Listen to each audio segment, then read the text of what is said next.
चंद्रमा का आकार जो अंडाकार है, और यह बात तो हम सब जानते हैं कि दो अंडों के बीच की दूरी समान नहीं होती। साथियों, सोचने वाली बात तो यह है कि अमेरिका को चांद तक पहुंचने में लगे थे सिर्फ 4 दिन। उतने ही समय में चांद पर पहुंचा था रशिया, और चीन ने भी सिर्फ 5 दिन में ही की थी चांद पर फतेह। तो फिर भारत को चांद पर पहुंचने में क्यों लगेंगे 42 दिन?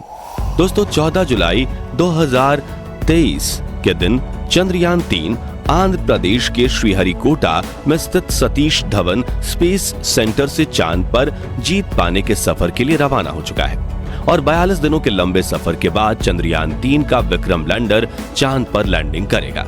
साथियों, चंद्रयान 3 को कैसे लॉन्च किया गया और इसका लक्ष्य क्या है, इस बारे में तो हमने पिछले वीडियोस में बात की है। लेकिन यहाँ सबसे जरूरी सवाल ये आता है कि अब अमेरिका और रशिया को चांद पर पहुंचने में करीब 4 दिन लगे, तो चंद्रयान 3 को चांद की धरती पर पहुंचने में 42 दिन का समय क्यों? आखिर कैसे अमेरिका ने चांद तक 3,84,000 किलोमीटर की दूरी सिर्फ 4 दिन में तय की थी? आज हम इसी विषय पर बात करेंगे, तो वीडियो को अंत तक जरूर देखिएगा। आज से करीब 4 साल पहले इसरो ने चंद्रयान 2 मिशन को लॉन्च किया था। उस दौरान भी चंद्रयान 2 को चांद तक पहुंचने में करीब 48 दिनों का समय लगा था। इसरो के वैज्ञानिकों के मुताबिक चंद्रयान 3 को चांद तक पहुंचाने में करीब 42 दिन का समय लगेगा। लेकिन फिर आज से करीब 55 साल पहले अमेरिकी स्पेस एजेंसी नासा के पास ऐसी कौन सी टेक्नोलॉजी थी कि उन्होंने सिर्फ 69 घंटे और 8 मिनट में अपोलो 8 को चांद के पास पहुंचा दिया था, और वापस लौटने के साथ यह मिशन सिर्फ 6 दिन और 3 घंटे में पूर्ण हो चुका था। वहीं नासा के आखिरी मून मिशन यानी कि अपोलो 17 को चांद तक पहुंचने में सिर्फ 87 घंटे का ही समय लगा था। इसके अलावा नासा से भी 10 साल पहले 1959 में रूस ने लूना 2 मिशन के तहत अपने अंतरिक्ष यान को महज 34 घंटे में चांद तक पहुंचा दिया था। वहीं साल 2010 में हमारे पड़ोसी देश चीन ने भी अपनी चेंगी 2 स्पेसक्राफ्ट को महज 5 दिनों में ही चांद पर पहुंचा दिया था। तो अब सवाल आता है कि चांद की सतह को छूने वाले 3 देश अगर 5 दिनों के अंदर चांद पर पहुंच चुके हैं, तो भारत 42 दिनों का रूट क्यों चुन रहा है? क्योंकि स्पेसक्राफ्ट अंतरिक्ष में जितने दिन रहता है उतनी ही दिन उस पर खतरे मंडराते रहते हैं। ऐसे में मिशन को जल्दी पूरा करने से बेहतर और क्या हो सकता है? तो इस सवाल का सटीक जवाब तक पहुंचने के लिए हमें 4 फैक्टर्स पर ध्यान देना पड़ेगा, जो कि पाथ, रॉकेट, बजट और रिस्क। और यही 4 फैक्टर्स इसरो के चंद्रयान 2 और चंद्रयान 3 दोनों मिशन को इतना ज्यादा धीमा बनाते हैं। तो आइए इन 5 फैक्टर्स को एक एक करके समझते हैं। सबसे पहला है पाथ ट्रेजेक्टरी, यानी कि हम कौन सा रास्ता चुनकर चांद की तरफ जा रहे हैं। अब किसी भी जगह तेजी से पहुंचने के लिए अगर हम सीधा रास्ता लेते हैं, तो जाहिर सी बात है कि हम वहां जल्दी पहुंचेंगे। और 1959 में भी रशिया ने चांद पर जाने के लिए डायरेक्ट पाथ चुना था। वहीं नासा के अपोलो 8 मिशन ने भी चांद तक जाने के लिए मुमकिन स्ट्रेट पाथ को चुना था। मगर इसरो ने इस अंडाकार रास्ते में चलते हुए धीरे धीरे धरती से दूर जाकर चांद की कक्षा में प्रवेश करने वाला रास्ता चुना है, क्योंकि मिशन मंगल और चंद्रयान 2 के दौरान भी इस तरह का रास्ता चुना गया था। यानी कि इसरो के पास इस रास्ते से अंतरिक्ष में जाने में एक्सपर्टीज यानी कि निपुणता है, और कोई भी स्पेसक्राफ्ट अंतरिक्ष में जितने चक्कर लगाते हुए जितने ज्यादा किलोमीटर का सफर तय करेगा, उसे तय की हुई जगह तक पहुंचने में उतना ही ज्यादा समय लगेगा। अब दूसरा है रॉकेट। दोस्तों, आप ये बात तो जानते ही होंगे कि किसी भी जगह जल्दी पहुंचने के लिए सीधे रास्ते के अलावा दूसरी महत्वपूर्ण चीज है रफ्तार। आपकी रफ्तार जितनी ज्यादा होगी, आप तय की हुई जगह पर उतनी जल्दी पहुंचेंगे। नासा के अपोलो 11 मिशन की बात करें तो उसे विशालकाय सैटर्न V रॉकेट के साथ लॉन्च किया गया था, जो 9,840 किलोमीटर प्रति घंटे की रफ्तार से सफर कर सकता था। उस रॉकेट की पावर इतनी ज्यादा थी कि वो रॉकेट 43 टन भार को लेकर भी आसानी से उड़ान भर सकता था।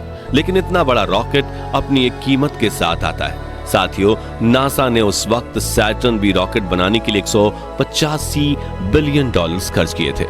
इसके अलावा नासा ने इस रॉकेट को करीब 2 मिनट 41 सेकंड्स तक इस्तेमाल किया, और हर मिनट इस रॉकेट ने 20 टन ईंधन खाया था।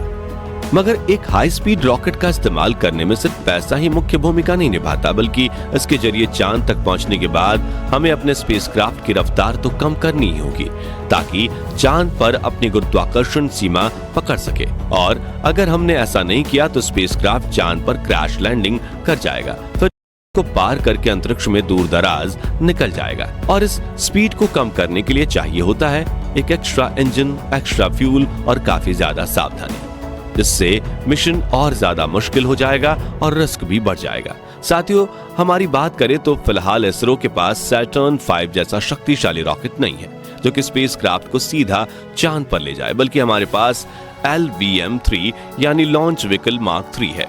इसके जरिए 14 जुलाई के दिन चंद्रयान 3 स्पेसक्राफ्ट को लॉन्च किया गया और धरती की ऑर्बिट में ले जाकर छोड़ दिया गया, जिसके बाद चंद्रयान 3 ने धरती के चारों ओर इलिप्टिकल पाथ यानी अंडाकार में घूमना शुरू किया।